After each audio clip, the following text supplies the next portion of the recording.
Assalamualaikum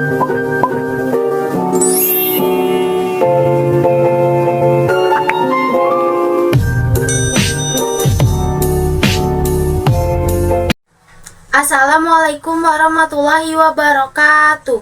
Perkenalkan, nama saya Melani Putri, NPM 2023-2150-0249, nomor urut SIKA 17.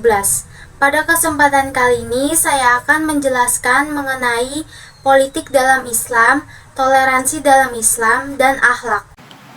Politik dalam Islam. Pengertian politik dalam Islam. Politik dalam bahasa Arab disebut siyasah, yang diterjemahkan menjadi siasat atau dalam bahasa Inggris politis.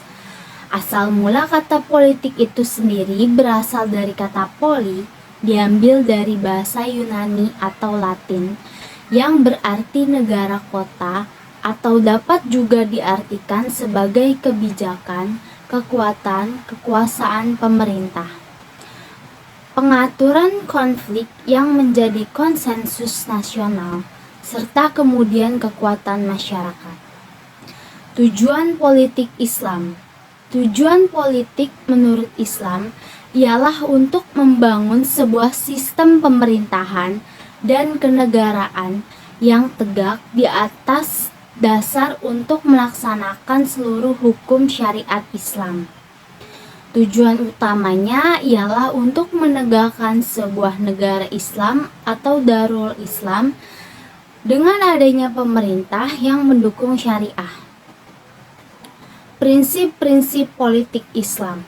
Yang pertama ada prinsip kedaulatan, yang kedua prinsip keadilan, yang ketiga prinsip musyawarah dan ijma, yang keempat prinsip persamaan, yang kelima hak dan kewajiban negara dan rakyat, dan yang keenam prinsip amar ma'ruf nahi munkar.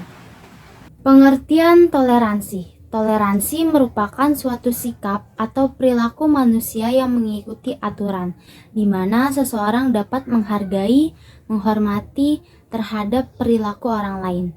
Istilah toleransi dalam konteks sosial budaya dan agama berarti sikap dan perbuatan yang melarang adanya diskriminasi terhadap kelompok atau golongan yang berbeda dalam suatu masyarakat. Islam mengajarkan kepada umat manusia untuk selalu menghormati serta toleransi terhadap sesama dan menjaga kesucian serta kebenaran ajaran Islam. Dengan ini membuktikan bahwa Islam merupakan agama yang mengajarkan hidup toleransi terhadap semua agama, dalam keadaan apapun dan kapan saja.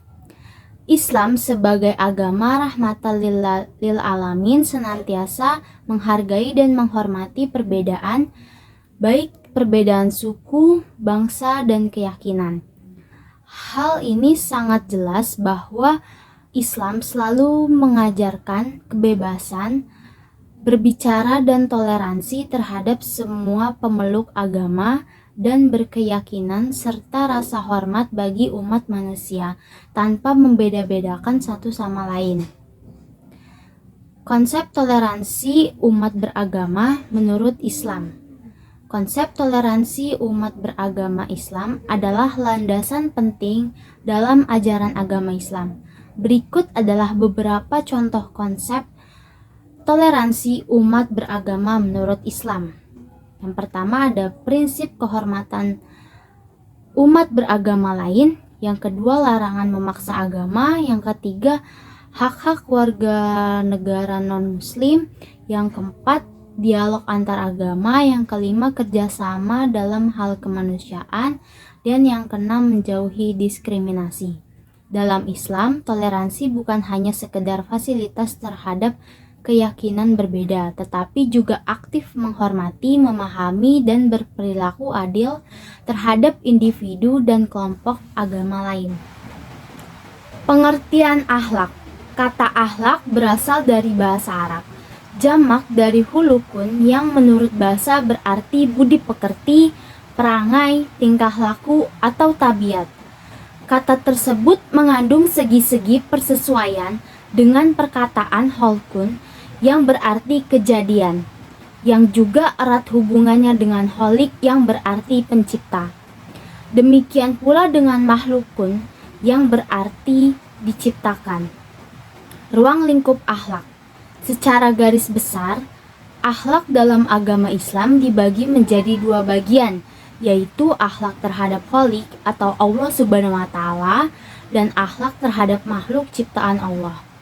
Adapun akhlak terhadap makhluk dibagi menjadi beberapa macam, seperti akhlak terhadap sesama manusia, akhlak terhadap lingkungan, contohnya tumbuhan dan binatang, serta akhlak terhadap benda mati.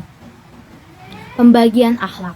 Yang pertama ada akhlak mulia atau terpuji, atau disebut juga akhlakul mahmudah atau karimah.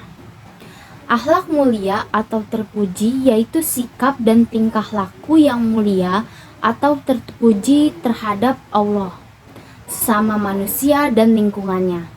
Sifat mulia tersebut bagi setiap muslim perlu diketahui yang bersumber dari Al-Quran dan hadis. Sifat terpuji sangat memberikan jaminan keselamatan kehidupan manusia dalam hubungan dengan Allah, kehidupan pribadi, bermasyarakat, dan negara. Yang kedua ada akhlak buruk atau tercela, atau juga disebut dengan akhlakul mazmumah. Akhlak tercela yaitu sikap dan tingkah laku yang buruk terhadap Allah, sesama manusia dan makhluk lain serta lingkungan.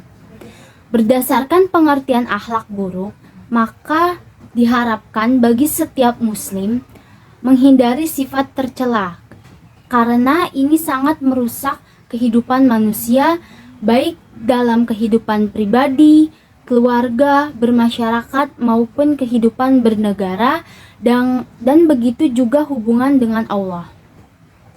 Sumber-sumber akhlak. Sumber akhlakul karimah.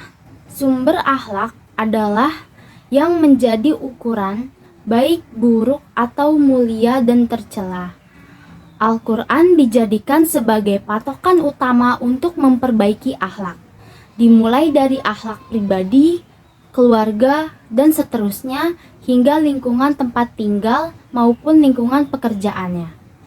Sumber akhlak adalah Al-Quran dan Al-Hadis, bukan akal pikiran atau pandangan masyarakat, sebagaimana pada konsep etika dan moral. Pembinaan akhlak. Metode pembinaan akhlak merupakan tumpuan perhatian pertama dalam Islam.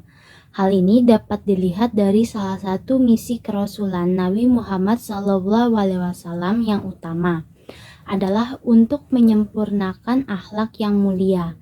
Perhatian Islam yang demikian terhadap pembinaan akhlak ini dapat pula dilihat dari perhatian Islam terhadap pembinaan jiwa yang harus didahulukan daripada pembinaan fisik.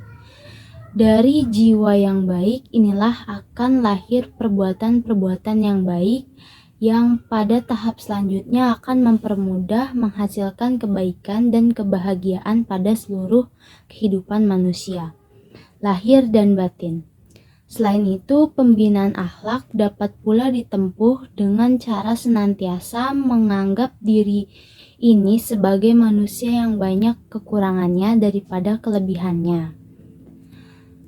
Dalam hubungan ini, Ibnu Sina mengatakan jika seseorang menghendaki dirinya berakhlak utama, hendaknya ia lebih dahulu mengetahui kekurangan dari yang ada pada dalam dirinya dan membatasi sejauh mungkin untuk tidak berbuat kesalahan sehingga kecacatan itu tidak terwujud dalam kenyataan. Namun ini bukan berarti bahwa ia menceritakan dirinya sebagai orang yang paling bodoh, paling miskin dan sebagainya di hadapan orang-orang dengan tujuan justru merendahkan orang lain. Hal yang demikian dianggap tercela dalam Islam. Sekian yang dapat saya sampaikan. Wassalamualaikum warahmatullahi wabarakatuh.